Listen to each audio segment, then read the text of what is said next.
Hey, good evening, everyone. Good afternoon to some. It might be nighttime where you are or the morning, but I just want you to know I'm so excited that you have joined the Blended Family Playbook.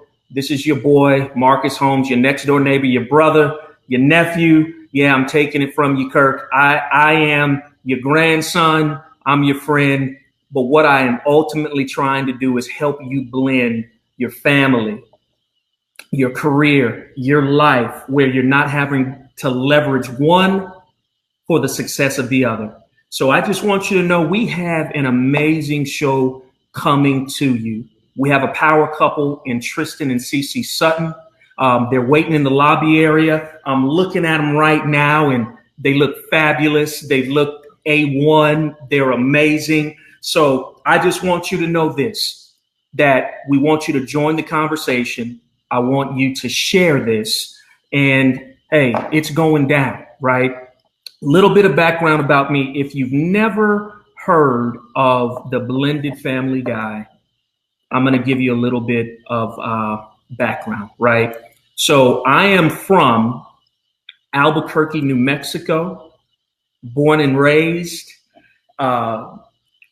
From there, went to North Carolina A&T, graduated. That's where I met my wife.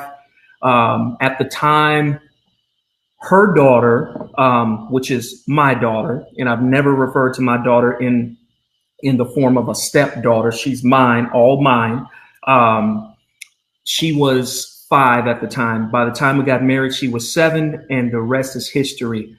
She even looks like me, and I love it when people tell me that. I don't have to share with them that she is not my biological, but when I gave her my heart, when I allowed her to be completely my daughter, absent of having my DNA, I believe that there was I almost want to say Jesus married us in the spirit in terms of her being my daughter, me being her dad. And again, we have an amazing relationship. I talk to her more than she does her own mom. You know why? I think she likes me better. So don't tell my wife that. Now, from there, we moved to Dallas, or actually by the time we got married, I was in Houston. So we've been here in Houston about 18 years. This ministry is for people, and I call it a ministry because we're here to serve. It's here for people that have not had the opportunity to see that you can blend. You can have a blended family. You can have a blended career. You can have that main job, that side hustle, a great marriage, wonderful kids, and you're not leveraging one against the other. It's about the harmony. So that's what we're going to be talking to Cece and Tristan about today, is how do you blend that without faking on social media like you got it all together. We're going to be talking about that. So we have some really powerful questions. What I like about this team is they're transparent. Tristan, I think, missed his second calling because he is a comedian in his own right. His wife is a fashionista, diva, world-class dancer. Me and my wife are going to get a chance to practice with her, although my wife knows she's the one who got all the rhythm in the family, so she loves that kind of stuff, and I'm just trying to tag along. But I'm just telling you, it's going to be a great show. So here's the deal. I want you to like, share, join us, join the conversation, share it with your family, your friends, because you know what? Everybody is trying to figure out how to blend family, work, career, and make it happen successfully. I'm telling you, it can be done. This couple's doing it. We're doing it. Are we perfect? Nope. Do we make mistakes? Yep. So join the conversation, join the family, like Marcus Holmes, the Blended Family Guy.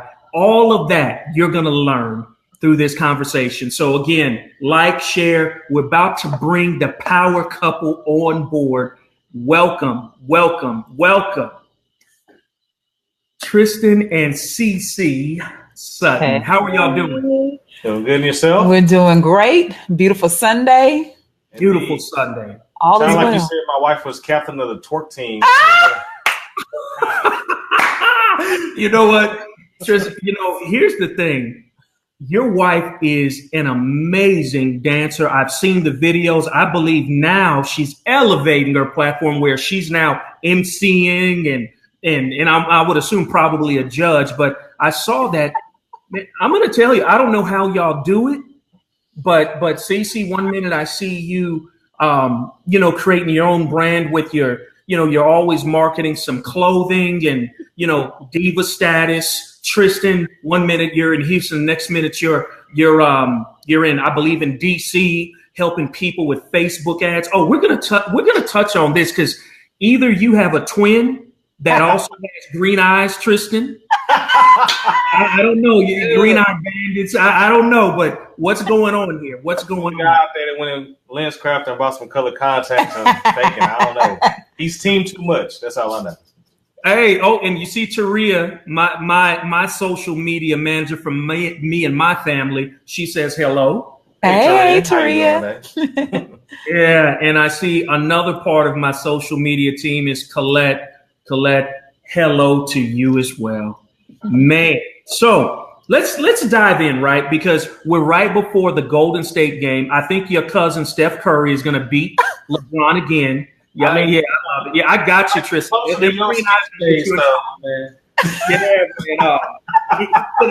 We got to get on with it before the game comes on. But let's start with it here.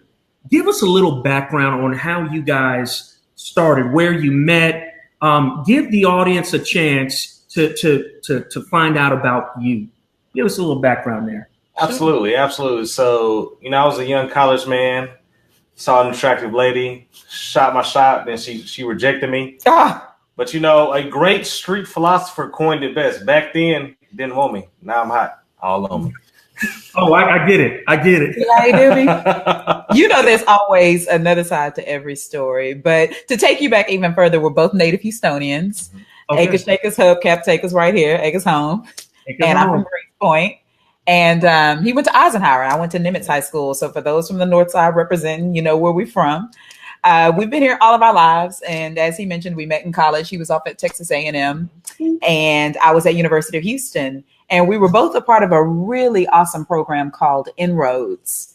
And for those who don't know what Inroads is about, Inroads was or still is an organization that helps everyday people, minorities, get jobs in corporate America.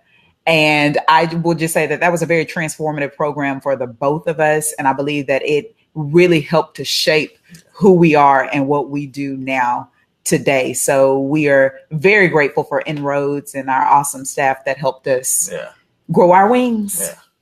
But did reject me in college. So we're just gonna make this real sweet and to the point. I thought he was a very handsome guy. I had just pledged in my defense. So when ladies just pledge, we be on some other stuff sometimes. Just maybe a little bit. But we were always good friends. And I'm gonna tell you, we were friends all throughout that program. And right when he graduated, he said, Cece, let me take you out to dinner sometime. All right. And I said, a sister gotta eat, so whatever, let's go to dinner. No big deal. For free. He did. PF changed payway. It's still home. That was an upgrade on that, because we was just fresh out of college, so that was a big deal. But that night he had awesome conversation. That night it was just it. It was he wasn't what I thought he was. Sometimes we be thinking we know what y'all about and stuff. And we try to put off the rest, but sometimes it's okay in their friend zone. Sometimes, you can lure them back out. You know what I'm saying?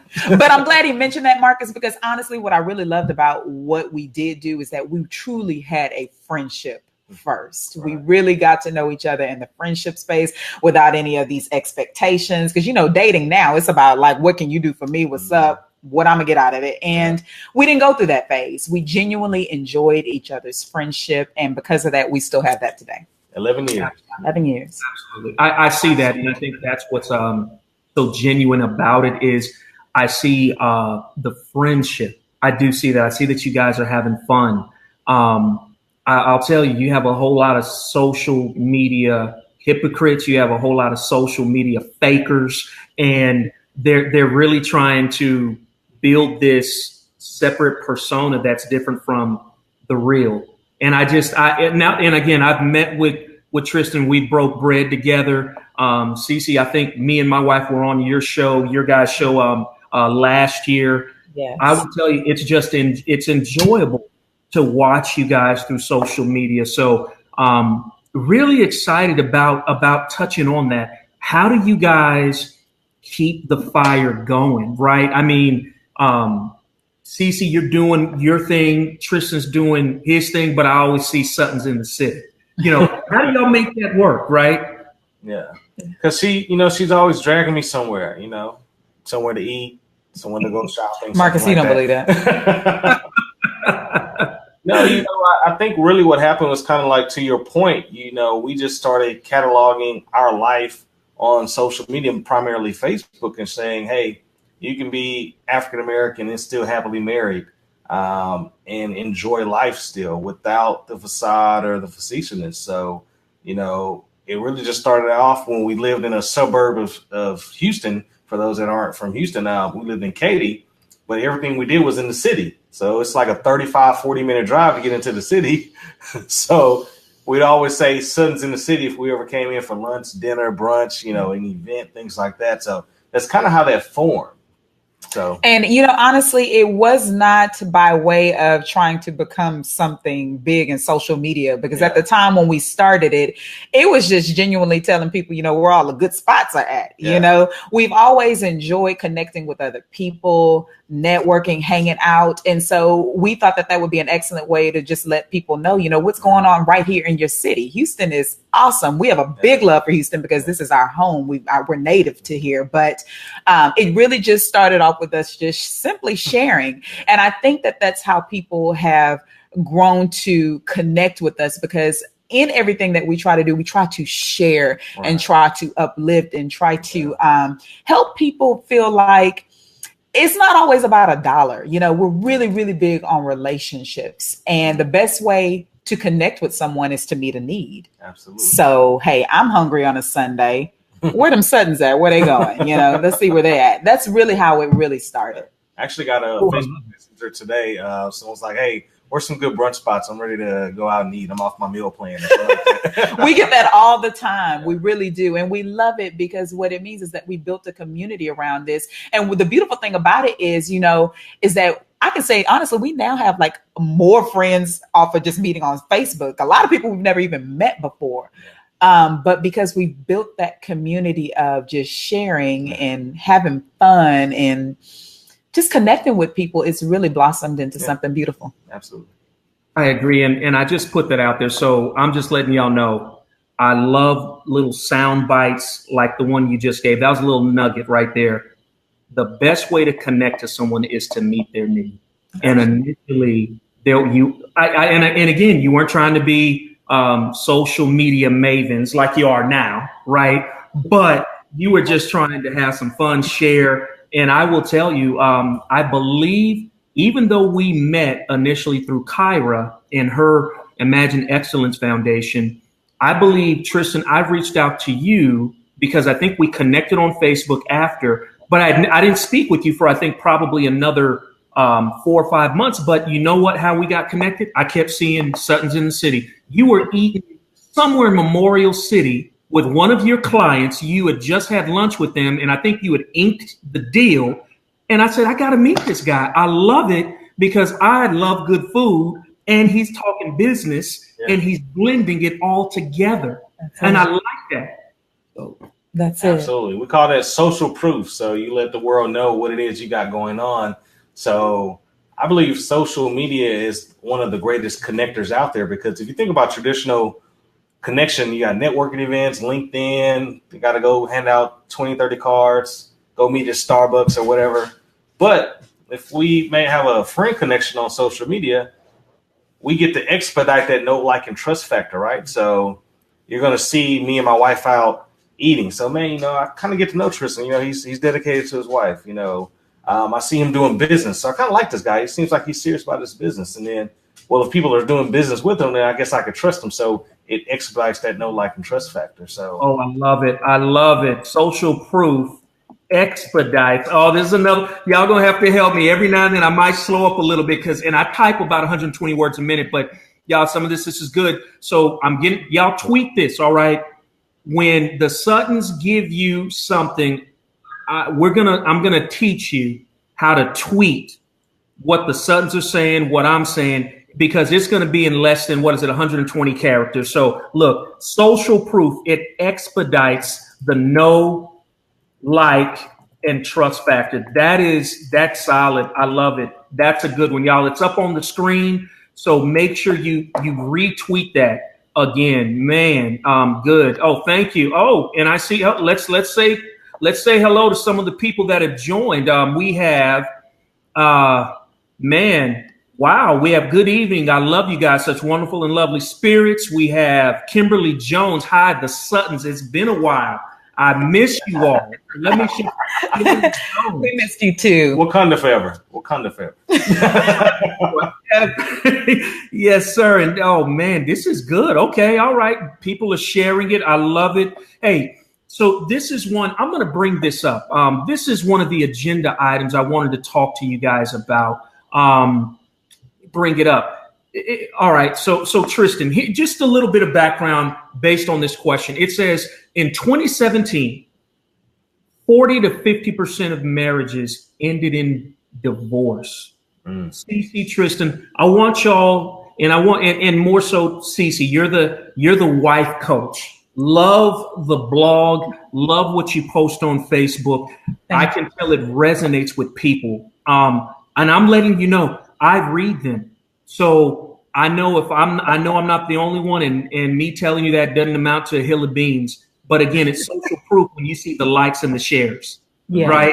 Yeah. And speaking of all the followers or watchers right now, to help support Marcus on this mission, share this video so he can get more organic reach and more people can hear his message, because that's how Facebook works. The more likes, shares, comments, it boosts it up and says, hey, people like this, so we'll show it to more people. So go ahead and do that right now for Marcus.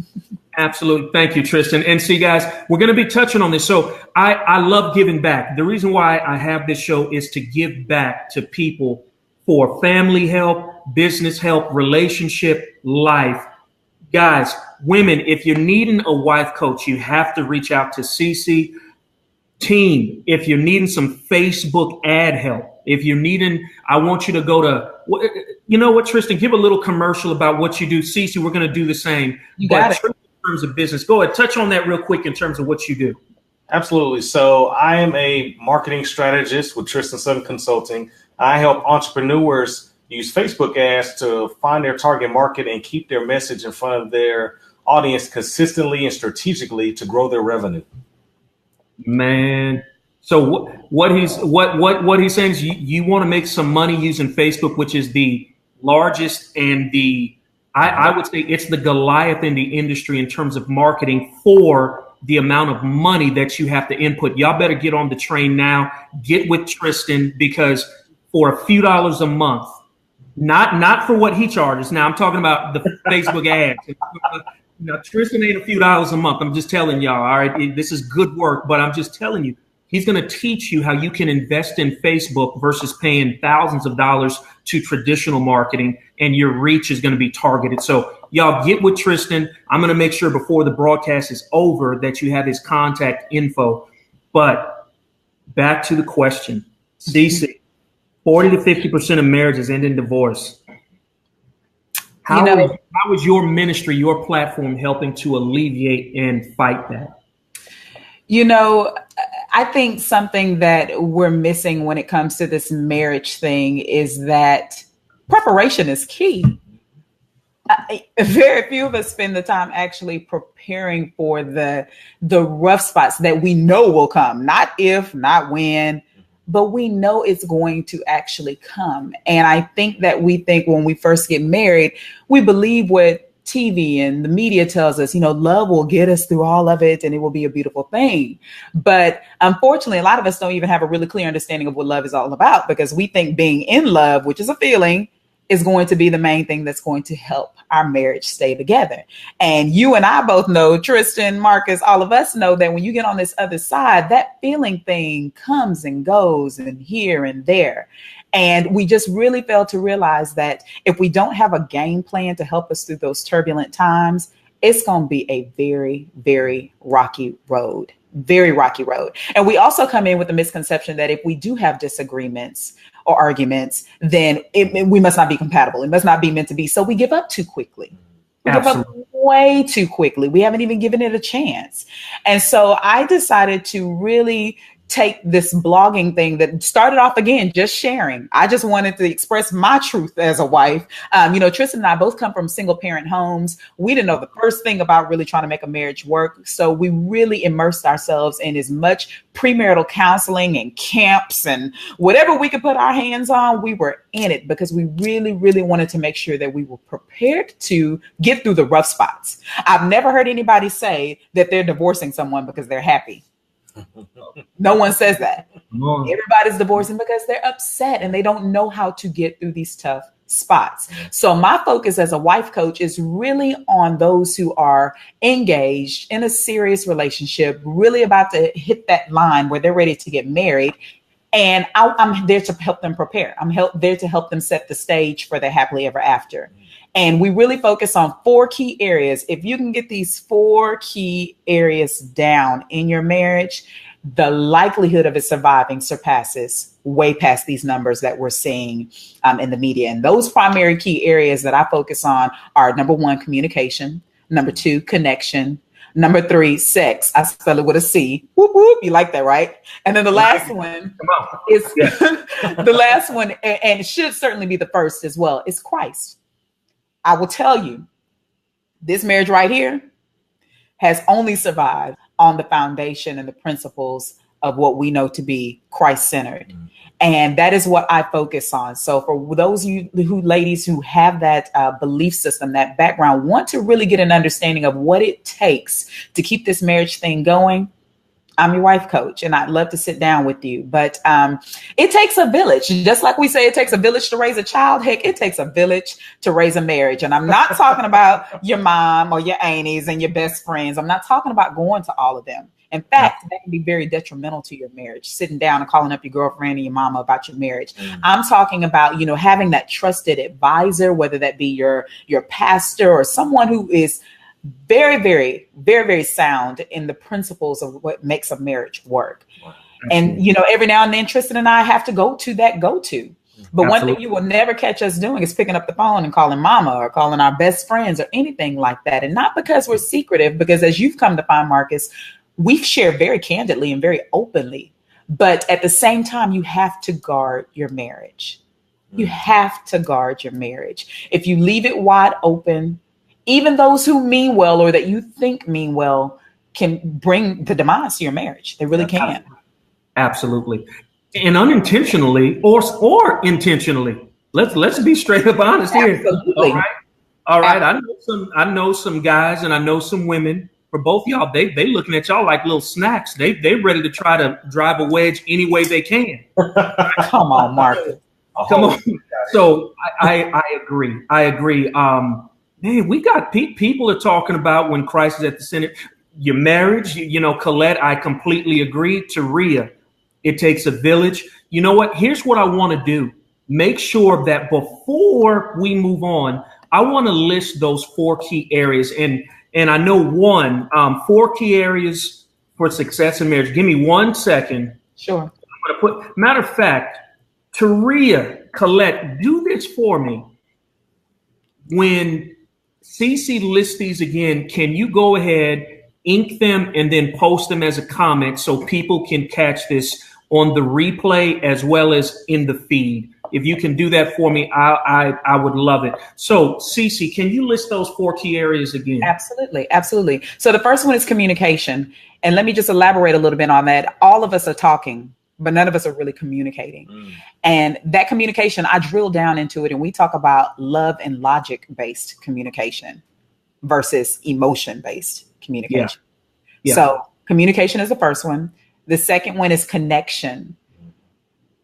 It's very hard to have a happy marriage when you're not connected to that person. So we talk about how do you stay connected after all these years, after 11 years, how are you still connected? The third thing that we talk about is sex. Please spell that with a C. I like that. CEX. That's important. And we even delve off into the intimacy part of it, because as we all know, there's two components when it comes to this, the intimacy and the sex. And then the last one, and certainly the most important one, is Christ. Absolutely. Talk about how it's just very important that you all are on the same page, as we say, equally yoked. Yeah. What to do when one starts to stray away, because it happens. You know, how do you keep each other grounded and centered when life gets real? Yeah. Man, that's good. That's some good stuff. So, Tari, I'm sure you got that. This actually brings up another call to action, right? So here's what I want you to do. And this ties right into what I've created. It's called the 6 Steps to a Successful Blended Family. Mm-hmm. If you text the word family to the number 240-747-7115, it'll give you an automatic download to a PDF that I created, and it's a little workbook, right? And it helps walk you through the 6 steps. It's funny, Cece, outside of the sex, it touches on all those things, but I think I need to add a step number 7. And I really need to make sure my wife reads it every day, because that sex thing is so important. And I just love it. It's so important. It is. It is. And it's important that we have a realistic understanding of it, like past all this foolishness that we're getting fed, like really getting a true understanding of the importance of it to your husband, to your wife, understanding what it looks like. Should I be, if I'm not doing it 7 days a week, is my marriage, doomed, getting past a lot of these preconceived notions and fallacies that we're fed, so we can release ourselves from these things that hold us back in our marriage, honestly. Exactly. Party's perspective. Now, this is not definitive, but historically, it's been more of a need for men and a want for women. So understanding that mindset when approaching it. Yeah. Absolutely. No, and it's good. And I think those 4 key areas are so, I think if people, and that's why we got to get the message out on the preparation, the game plan, the blended family playbook. That's why we're touching on this, because we all know we had some great marriage counselors when we first got married. I mean, they're amazing. They're still married, been married, I think now 55 plus years. Very transparent. They were awesome. But we didn't touch on the blended family aspect, because we didn't know how deep that thing can run and how many, I'll say, tributaries can make up a blended family. So, we didn't talk about, okay, Marcus, if you have your corporate job, but you want to you have this dream of starting your own coaching practice. How do you make that work and still have a successful marriage? And you have this daughter that you've inherited by God's grace. How do you make all that work? We didn't touch on that. So that's why I said, you know what? I got to create this platform for people so they don't have to go through some of the hardships we went through. And Cece, Tristan, y'all, that's why you're here. I got to touch on something else. This is another, and you answered it to perfection. And thank you, Colette. I'm going to put this up here real quick. The reason why I can't show it for too long is because it blocks the area for being able to actually see these wonderful people. But there's your 4 key areas. It's communication, connection, sex with the C, and Christ. All right. So there you have it. You can see it in the feed. I want to ask you something else. And this is now moving on to the business side of things. Okay. So here's what I want to list. It says CNN Money states that 44 million Americans have side hustles, and it's increasing. So, Tristan, you have a successful insurance practice that I've seen. And here's the thing, guys. Here's the social proof with Tristan. I've never been to his insurance office, but I've seen him video from his insurance office. I've met his staff via social media, never met them personally, but he is making things move forward with that business. And now he's also being a consultant in social media. Tristan, how did you build the first business where it's now, and I would assume it's helping support the second business. And how are you making that work? What did you do? Because that's the key. We already show that 44 million Americans have side hustles. And here's the other interesting thing. 8 out of 10 businesses in their first year go out of business. And I mean, they fail miserably. What did you do that's different? Please tell everybody. Oh man, so prayed a lot. Got a lot of gray hairs from it right now.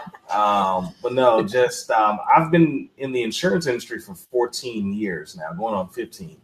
And they're totally separate, my consulting business and my insurance. I don't commingle. But really just learning, studying it, being passionate about it, and then being blessed with a great team that can help me facilitate the high level of service I want for my clients and making sure that they stay happy, and also just taking good care of my team as well. So really just managing, knowing the process that you need, and always having some type of system and process in place. That's one of the main reasons why businesses fail, because they don't have structure. So if you look at McDonald's, you can go to anyone across the nation, across the world, that Big Mac is going to be that 2 all beef patties, sesame seed bun, American, special sauce, 2 pickles, because they have a system and process so they can plug anyone in there. So if you're a business owner, you need to have something to where if you have someone leave, you can just plug someone in, they can still execute to your liking and your requirement. So that's how that started. I really was able to differentiate myself using social media. So, the company I represent has over 430 agents selling the exact same thing to the same people. I was really only the ones using Facebook to differentiate myself. So a lot of entrepreneurs start catching on, saying, hey, we see this is working for you. How are you doing it? So they say, if you're good at something, you should always build a business on it. And if there's a need.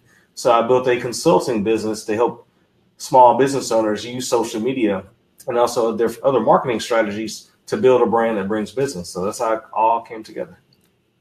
Man, I love it. So it sounds like building your dream, it actually helps dovetail into other dreams. And at the end of the day, what I'm seeing is, Tristan, by you helping people, your dream is furthered, and it's all about giving back, adding value.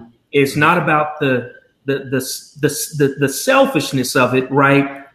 You're helping people. I mean, insurance, you're helping people. The social media aspect, helping businesses. And again, guys, I'm just telling you, I want y'all to key in on something, small business owners. If you're not using social media, you will not survive in today's time. I don't see how you can do it through radio and television, although it's great. But the statistics are showing that non-traditional advertising markets are not the way to go. It's social media, and they're doing it. And that's why you're seeing so much. You got Hulu, you got Comcast doing on demand now. And so everything is going online. Everything has a social media aspect. And so, Tristan, What would you tell the person that is wanting to start, that's in corporate America, wants to make their side hustle eventually their main hustle, but they got a family and they want to jump, but they're afraid. How do you hedge your bet? Because again, when you have a family and you're supporting them, you can't just go out there, all willy-nilly and say, hey, I'm going to start a business. So what would be your advice? Right. So 2 things. I want to go back to how you were talking about social media is important, and then I'll address that question. If you're an entrepreneur in 2018 and not using social media to get your brand out there or acquire clientele, you probably still have a Blockbuster card. What I mean by that is you have that mentality where Redbox and Netflix, I'm not worried about that. Or even let's say the Polaroid mentality, where I'm not really worried about digital pictures because people still want film. Well, let's see where those 2 businesses are. When's the last time you made it a Blockbuster night? Don't worry, I'll wait. When's the last time you actually touched a physical picture? So social media is that digital photo. It's that Redbox. It's that Netflix, Hulu. So if you're not moving in that direction, I pray for your success in the future. So, and things may be going well right now, but things evolve and we have to evolve with it. So that's to touch on that subject. And in regards to people that are, full employees, looking to delve into entrepreneurship, if you already have something going, then find a way to make enough money to where it can replace your income before you jump out there on faith. I know everyone saw that video where Brother Steve said, jump and build your wings on the way down, but Steve already had a nest full of dollars to cushion that fall for him. That. So, don't just believe what you see on social media, because those bills get real. So work on your business to the point where, you got enough income, or maybe even if it's on the cusp of like, man, if I didn't have to work 40 hours a week, I could put that towards my business. I can supersede the check that I'm already getting. So, it's like Gary Vaynerchuk says, you got to use your evening time to work on your real job. Their 9 to 5 is their job because you're building their dreams. Mm-hmm. Now you have to come home, eat with your family, do homework, play with them. But then, that 7 p.m. to maybe 1 a.m., that's your time to grind and work on your business. Mm-hmm. So then you can make that exit and your entrance into your destiny. Oh, I love it. I'm about to put that up there. To build your business, your dream. Oh, I love it. Yeah, that's good stuff. Guys, I want you to make sure you understand that. And Tristan, this is what I'm doing, right? I mean, I have my 9 to 5 job and I work from, it's great. Yeah. However, I use that evening time. I don't never mingle the two to build that other dream and the other income that I want and the value that I bring. And like I said, I will never, ever tell anybody to, just like you said, just go for it. Mm-hmm. Sorry. No, that might, your wife might not like that. Your kids might, yeah. That shit. I mean, it's hard to do Suttons in the city with ramen noodles. I'm just saying. Come on, man. Come on. So, the bills got to be paid, right? So you're spot on. This leads me to my next question. How do y'all do it, right? After it's all said and done, Tristan, you have the insurance, the practice, you have your consulting, CC, we're gonna ask how you got into the whole fashion model and giving advice type of thing. How do y'all do all that and still have time to make your marriage a successful one? Not just to us, but I mean, it has depth. It's working. What are you doing? We're intentional. That's the big key to it. We're very, very, very intentional. We have very tough conversations, very candid conversations. First and foremost, we both understand that we have a purpose outside of just being husband and wife. We have accepted that we are community influencers. We understand our role in this marriage to be, basically cultivating a community. I asked him probably about year 5 of our marriage. I said, hey, T, would you get more fulfillment out of life being a dad, or would you be more fulfilled being a philanthropic leader? And when we both agreed that being a philanthropic leader was our purpose for our marriage, we got a lot of clarity. Love it. We didn't have to worry about, I think he wants babies. Oh, when does he, we just put it on the table. What is it that you want for this marriage? What is our vision for our marriage? And since then, we've been able to ebb and flow as these new elements come into our marriage. Because what you have to remember is that we both came from corporate America. We thought that when we met each other, he was going to be with that company and retire, and I was going to be with the company that I was with and retire. Straight-laced, corporate, permed hair. It was all good, But God he already has the blueprint laid out. And what he asks us to do is seek him and following whatever that blueprint is. So we've been very open. We've taken a lot of risks. Yes, if you are really trying to pursue purpose, it's going to require you to say yes and no to some things that you never thought you would, but being able to say yes or no on a very strong foundation of prayer and asking God to give you guidance in that. So I'm going to tell you, the intentional part of it has been a very big key. Very candid communication, getting each other to understand that the woman that you met clearly is not the same woman, and it's okay, because you will reap the benefits of that as well. I remember when, before I became the blogger and speaker and model and dancer, I was Cece, Tristan's wife. She was just Tristan's wife. I was just Tristan's wife. I got to be real. And I was okay with that, because that was the season that we were in. I married this man for the vision that he had for our family. Okay. So whatever I could do to help support that, I was going to do that. So I was that supportive wife that was at all the networking events and in the office on the weekends and trying to help him slang this insurance, I played that role.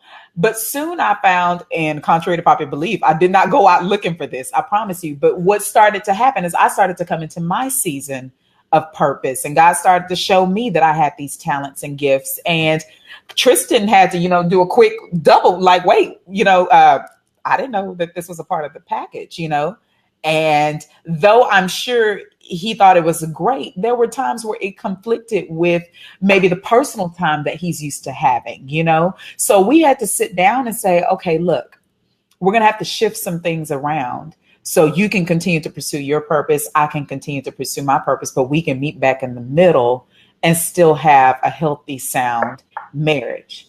And it, like I said, it takes being very intentional and some very difficult and candid conversations. It does. Indeed.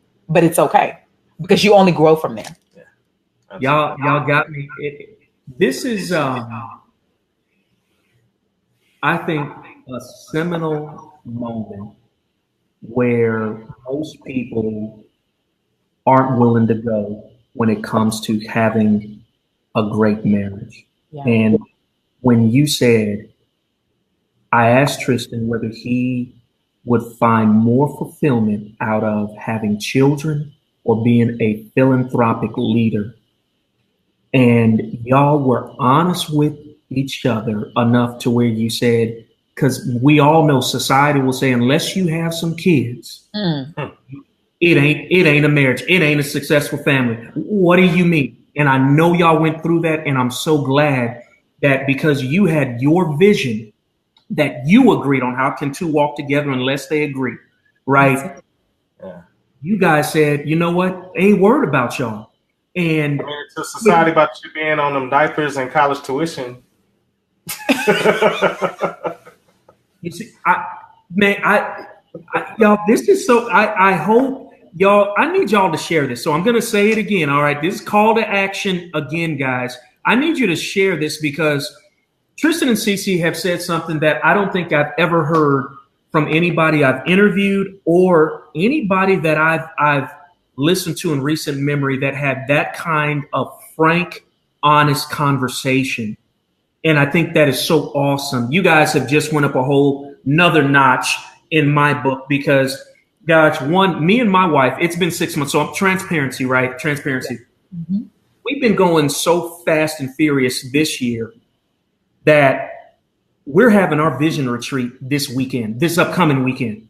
Nice. We just been going. And y'all, so I want you to understand, me and Chris, great marriage, but sometimes life, it gets in the way and you got kids with soccer games and, it's the weekend. And finally, we just said, you know what, if we don't do it now, it's going to be December. So we're having our vision meeting and our vision retreat now. But I want you to know, people that are listening, it doesn't matter when you have your vision retreat. You just need to have it and lock in you and your husband and be loaded and don't care what society says, what, kind of the mood of the day is, because this couple right here just shared some very matter of fact points of view that have, I would say it's propelled y'all, because I do see the philanthropy. I see, look, the social proof has proved that what you just said is true, Tristan. Amen. Amen. I see. That's awesome. So y'all give some advice to the people that are out there. So we've heard about the business elements, the marriage elements, anything out there that our listeners need to know about that have kept you guys afloat when you either wanted to give up the business or to give up your marriage. What were some of those tough things that you need to share? Let us know what's going on there with that. Give us some insight. Never wanted to give up the marriage. I mean, I sent her to her mama's house one night. That's the most. Okay. I left on my own. I'm gonna tell you something. This is real talk. This is wife coach talk right here.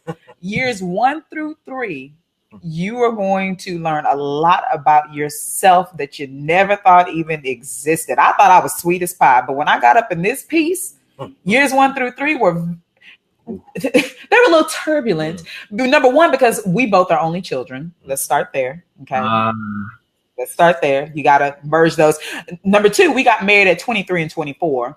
We were very mature for our age, yes, but there was still a lot of growth to be had there. And we were still defining who we were as individuals. And I think it's very important that you take into consideration that you're going to go through that process. It does not mean that your marriage is not successful or that you married the wrong person. It just means you have to really lock down and get on the same page. And I will tell you the number one thing, and you know this, the number one thing that has kept our marriage alive and happy, number one, is that we don't say the D word in our house. Absolutely. We just don't say it. Yeah. We just don't say it. Our counselor, told us a long time ago, just whenever we sit down with him periodically, y'all haven't said the D word, right? Nope, we're good. Okay. Just keep that word out of the atmosphere, because once it comes out of your mouth, it becomes an option.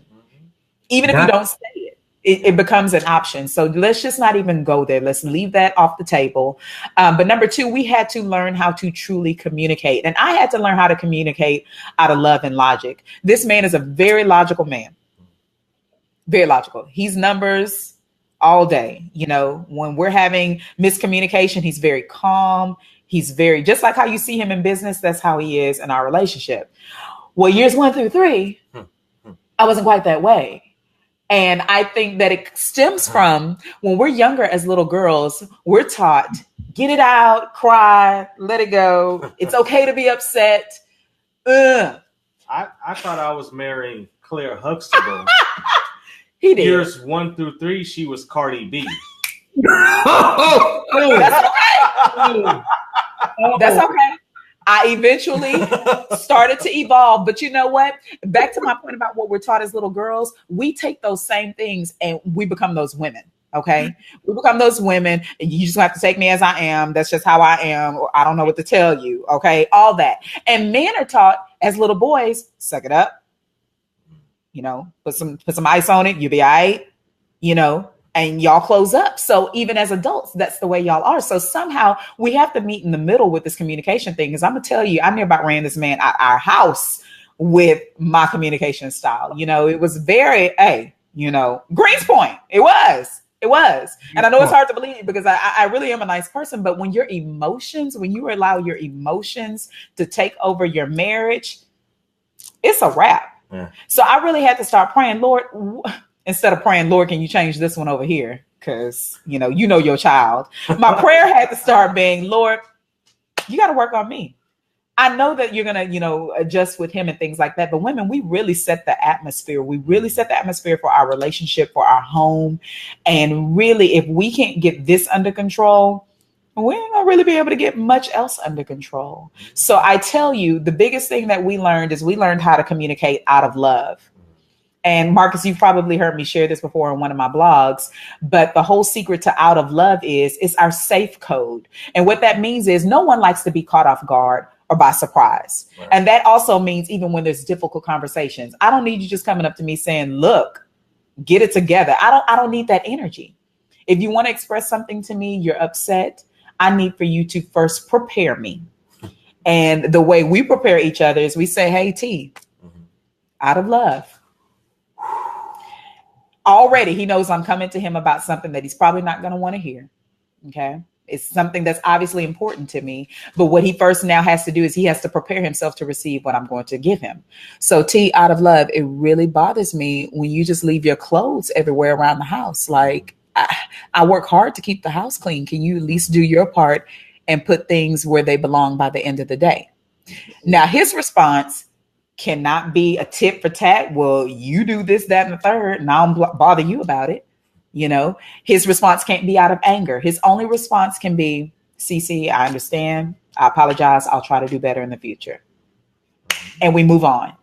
We don't dwell on these things. We don't harp on it. We don't bring it back up, 5 days later.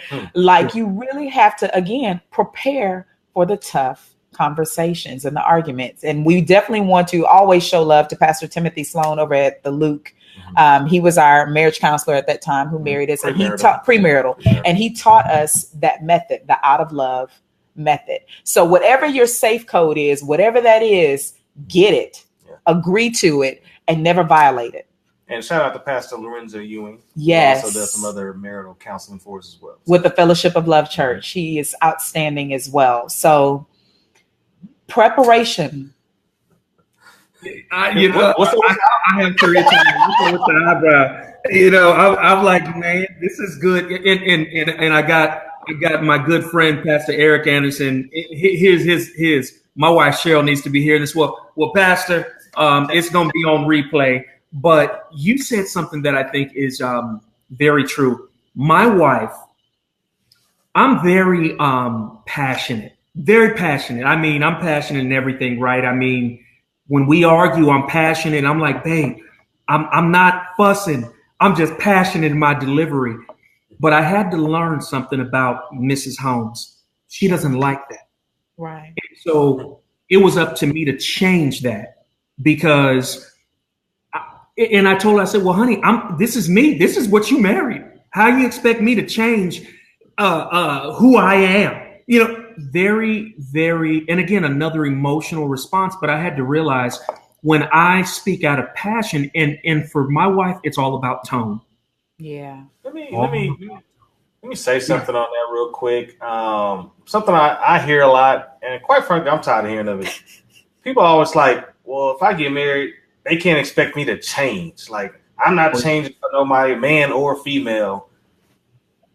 This the topic of the show. You're blending two human beings into one unit. Yeah. Something has to change, right? You can't. Absolutely. Everything is not going to perfectly fit. Hey, you're a little rough around the edge over here. Let's smooth this out, or this piece doesn't quite fit, so maybe we need to trim it off. So we're going to have to maybe stop thinking of it as change, but we're going to have to adapt. We're going to have to adapt. You adapt when you go to work, right? So you talk to your family, your spouse a certain way, but when you go into the office, well, hey, Bob, how you doing today?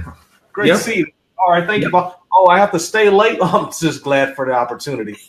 Go home, leave dishes on the sink. Get your butt down here and clean up this. So we adapt for someone that just pays us an hourly rate, but there has no investment in us and our future, no love us, but we get home and it's like, oh, you want me to change? No. So that's just my personal preference is let's stop this. I'm not changing for nobody. Now there has to be certain, restrictions on that, right? But boundaries. Boundaries. But at the same time, we can make adjustments. Like in basketball, again, we're going to watch in a few minutes. They're going to make adjustments after halftime. So adjust in your marriage and relationships. That's good stuff. So Cece, touching on this one, I know, Tristan, we talked about how you morph your core business or your initial business you're now able to venture out and do more consulting work that I can absolutely and obviously see that you're passionate about. Cece, for those women and men out there, where did you get your start in coaching? Why do you do it?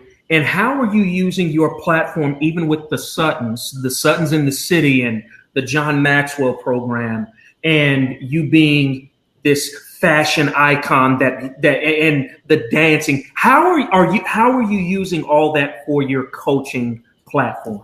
That's good. That's good. It all started with, again, taking a big risk. Probably about 4 or 5 years ago now, I was sharing some marriage talk with a friend, and she was like, you need to start blogging about this, put it in a book or something. And I was kind of like, don't everybody already know this already? And she was like, ma'am, no. So we need for you to go ahead and start putting that in the atmosphere. Just the things you're learning. You know, you don't have to be the expert. I am at that time, I was by no means any kind of expert. But what people connect to is your life experiences, your transparency. And so I had to pray about it. And I had to ask God, you know, I know the minute I start sharing, I'm basically opening up my marriage. And just like everybody else can see you being open, the enemy can see that too. And my biggest concern is if I open this up, what the devil gonna do to my marriage, you know? And God just told me very plainly, you know, you do what I ask you to do, and I'll take care of covering your marriage. And he's done just that. So the very first thing that I did is I just started sharing a little bit. And again, it wasn't to become a blogger. It wasn't to become some big influencer. It was really just to share my truths with other women who may be able to relate. And it turns out a lot of women related, a whole lot. And so as I was sharing in that space, I was also still living my life. I was also still finding out things about myself. Oh, okay. So I blog pretty well. After that, I entered into a pageant. Pageantry is not even my thing. Modeling, I don't have a background in any of that. You know, I was a typical nerd in band, you know, wore my little glasses. I mean, I enjoyed life, but a friend of mine was like, let's just try this pageantry thing out. And I did, somehow ended up winning it. And that set the platform for the modeling. But what I soon found in that, for me, it was like, this modeling thing can be so vain. This is not me. I don't want to do this stuff. And so I started praying, you know, okay, well, God, obviously this is a gift that you gave me. So how can I utilize it? Well, he showed me that you can start utilizing this and being a voice for the everyday woman who she doesn't want to be vain, but she wants to feel good about herself. She wants to look good. So start attaching messages to these, you know, pictures that you're taking. You know, allow those to start being the images for your blog. As you and Tristan are out doing your photo shoots for other things, start using these images to communicate positive things about being a woman and being a married woman. And so I started to bring those elements of pictures, just simple pictures, into my blog space. So with that, I somehow found out about dancing. I'm not a dancer. I do not have a background in dancing. I just wanted something. At that time, I had a very bad accident, and I wanted something that could give me some, you know, relief with some of the pain that I was having, you know, with my neck and things. And so this dancing thing did that.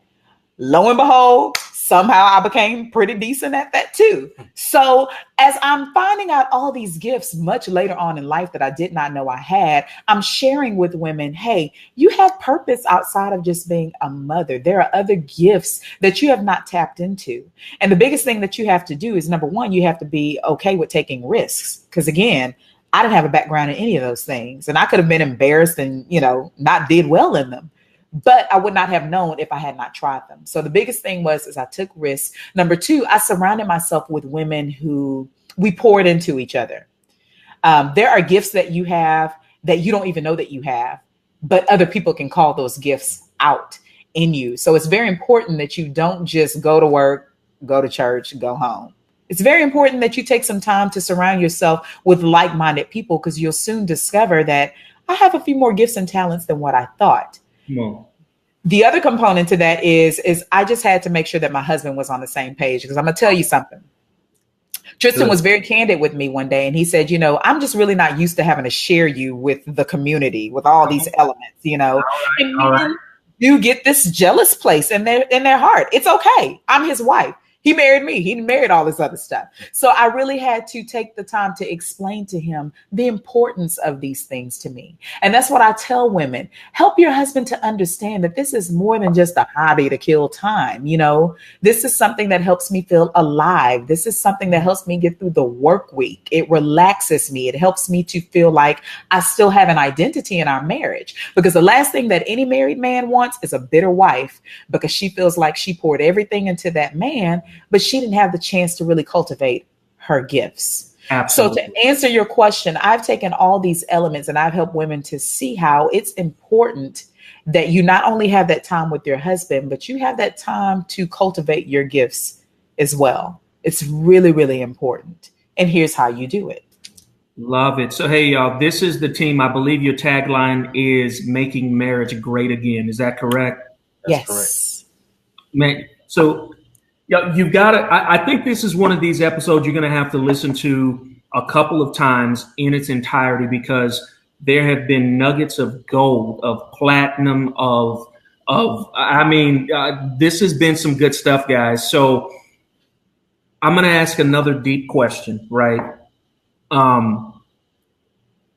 Where do you see yourself in 40 years?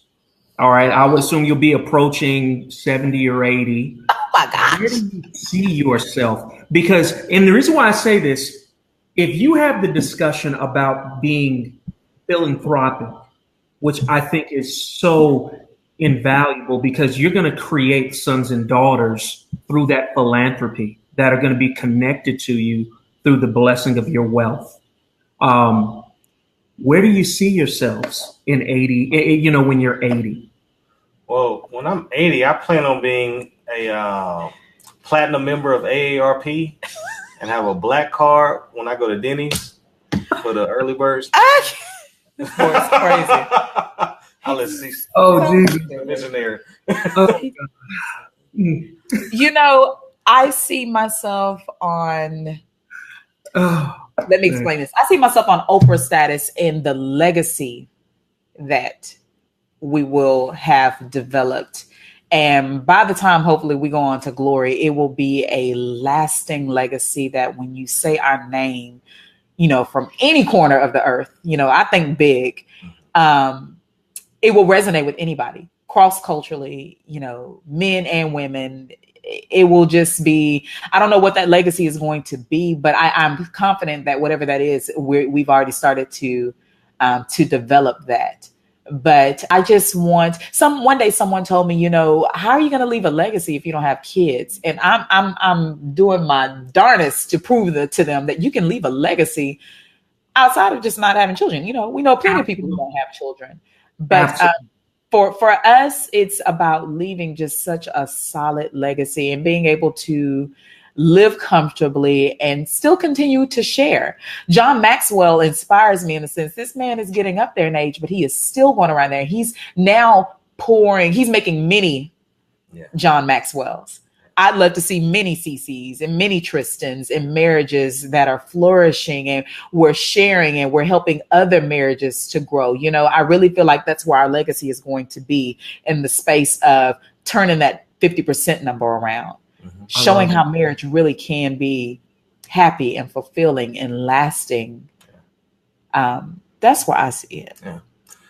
When I'm in that age range, I want to be in a financial position where I can just bless others and not have to worry about it. Yeah. Whether it be with time and knowledge, and not have to worry about consulting fees, or even if it's just I see someone in need, be able to just bless them and not expect it in return. So, by 80, I would love to be in that position. Yeah. And I want that to be my legacy as someone that really cared. My motto is all ships rise. Yeah. So y'all can hashtag that all ships rise. And what that means is if we're a collective unit of boats in the same body of water working together, when the tide rises, we all rise together. But if you're over here in the Atlantic, you're over there in Pacific, when this one rises, I can't help you. But if we're all working together as a unit, then we can all be blessings to each other on the way up.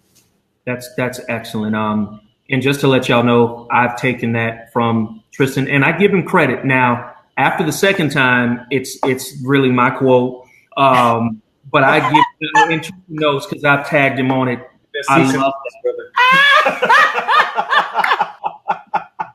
See, at least we give him credit where credit is due, and then it's ours to take. But all ships rise, and I love that analogy. It's such a great visual analogy of working together. And I love always stating this: when you serve with no expectation of anything in return, it's funny how you leave your DNA, you leave an imprint of your mind, your spirit with that person or that group. And I'm telling you right now, the reason why I love this platform is 80 years from now, because Facebook ain't going nowhere. Now, there might be a new Facebook ain't going nowhere. I want people to be looking back on this program and seeing something that could help them when they're starting their business 40 years from now. They can say, you know what?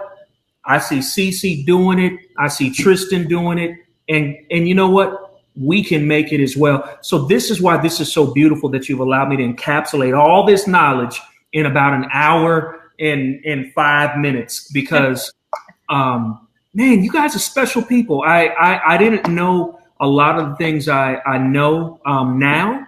And I think this is what's pretty cool. So y'all, I just want you to know, Blended Family Playbook listeners, my family, y'all are going to have to, if you're joining in a little late, I want you to listen to this program, because both of these amazing people have really been very transparent. And what was that one that I really liked that you said? Oh, Lord, I miss so much now. Let me show. I'm missing up on some of these.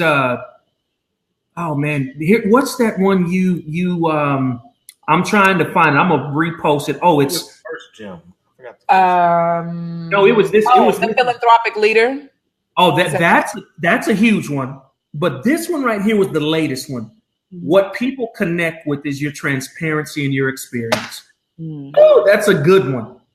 Y'all, if you want to make it in today's world, being a business leader, social media, a great father, mother, person, wife, husband, but you want to really connect with business, you want to connect your coaching practice, that's it right there in a nutshell.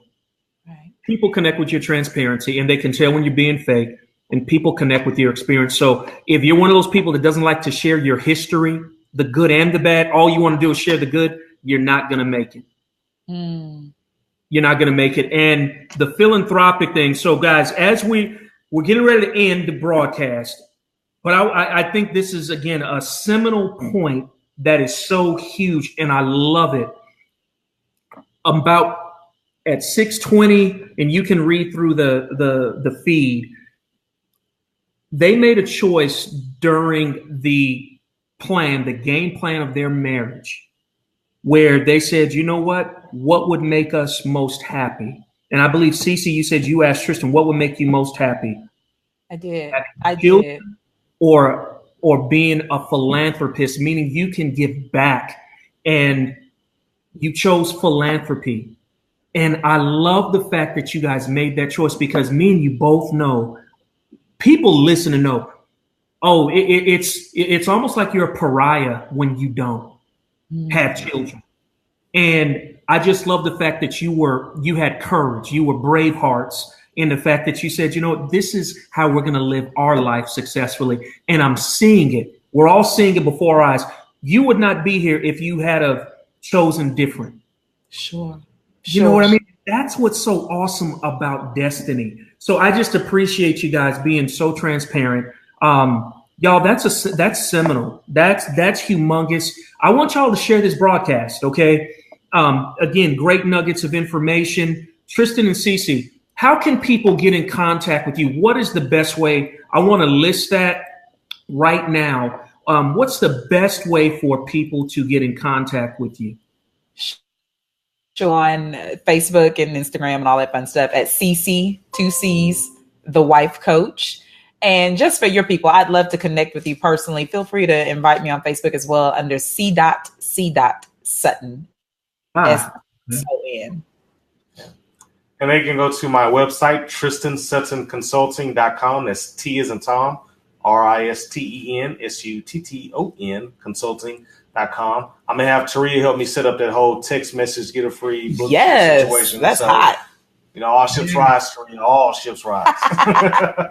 And I'm just letting you know, Tristan, if I had known you didn't know that already, I would have been and shared it with you. But here it is again, guys.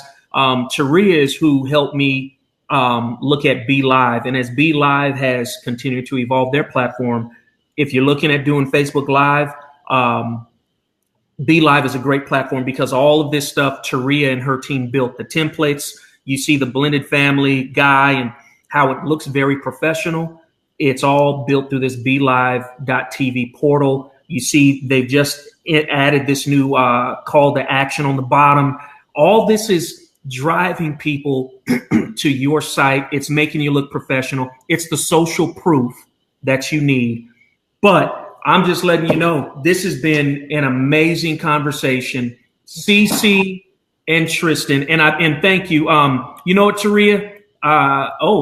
Here's my dad. Here's the man that makes it happen for me. Oh, So honored. Hey, Daddy. Hey, Daddy. This is my dad. This is the man who, I believe dad is 71, and he doesn't mind you telling his age. Still gets up at like 5:30 religiously every morning. And Tristan, I want to say that he's almost a philanthropist in his own right, because he's retired from 44 years working for Lockheed Martin, the government. And after he retired, moved to Dallas. He's amazing. You know, he only works because he wants to, and he works in a program that helps at-risk youth. So he's giving back his time. And so man, this is Pops right here, the man with the plan. And again, my amazing mother. That's why you don't see Crystal Cece. So y'all are gonna have lunch, you and her, and y'all are gonna talk about some things she's doing in the fashion industry. And it's going to be on me. Wherever y'all want to go eat, yes, I'm getting together. That's because, again, good people. Come on. And it's on me, Tristan. It's going to be on me. Stay 48. Oh, Jesus. Yeah, so this has just been a great show. This is going to be a great show. No, and again, Taria, all ships rise, right? I mean, Taria is now doing, I think, good work. The social proof is here. She's done all this. She's doing a couple of other clients now that I've shared her good work with. But this has been awesome. I just got to say, this has been awesome. Tristan, who are y'all taking? Cece, who are y'all taking tonight? Who's winning, Golden State or Cleveland? We're going with Lebanon James. Come on, Lebanon. Hopefully, JR can get it right this time. Bless his heart. Now, so my dad, he really likes you now. We're still waiting on Drake's comeback. Don't stay woke. Oh, Jesus. All right, I got to let y'all go. Y'all, Tristan, I'm telling you, you missed your second calling, man. I have enjoyed this thoroughly. We're going to have to do this again. And next time, I want to do a social media makeover live. And what we'll do is figure out. Cut me, man. We're going to do it. We're going to show people, oh, this is going to be good. All right. We're going to do something around that, Tristan. We have to. This is going to be good. Tristan, I don't know if we make it through the broadcast. Because you cut up. And you'll be having me laugh, but I want to do a social media makeover with someone live on this platform, and you kind of dissect where they can do better. Okay. You know what I mean? Cece, I'm going to let you and Crystal have one of these shows where y'all talk about fashion, because that is her passion. I would love to see y'all be live at a boutique and just figure out a topic and y'all go through it, because I think y'all would be fire. Yes. I'm excited. You guys have really blessed me. I believe the people listening and will be listening. And as you know, Tristan, you're a Facebook expert. I'm going to be boosting this. And we're going to run ads. We're not going to boost. We're going to run ads. I'm sorry. I'm sorry. Don't say the word. It's Sunday. She is. Taria's going. I'm in trouble. I said the wrong word. Yes, you did. I'm sorry, Taria. Don't lead them straight like that, Marcus. Don't lead them astray. I'm gonna hear from Taria on our Wednesday evening call. I'm gonna hear it. Y'all, we're gonna be running some ads for this because we want people to see it. And here we got Taria saying, "Yeah, Taria, I know I'm in trouble, but I want y'all to know this has been an awesome show. Awesome show. Y'all find these people, Tristan, the wizard. All right. If you need insurance, All right. Or if you need some Facebook ad help, or you need both. And remember, he doesn't commingle the two, but if you need both, go to him. If you are a wife and you need a coach, you need to get with CC. I love you guys. Thank you for your transparency. Okay. All right. Hey, family, Golden State is winning the series 4-0. I said it right here. No. We were doing so well. We were about to end on a high note. Okay, all right. I'm just telling you, all right. That's light skin sticking together. That's what that is. Pound cake is sticking together today. The Pound Cake brothers are sticking together. All right, so I love y'all, man. Y'all know black women love chocolate, though. Oh, here we go. We love you too, and thank you so much for having us on the show. We really appreciate it. Y'all take care. Have a great evening. Thank you so much. Blended Family Playbook. We'll see you next week. We got another great guest. Talk to you soon.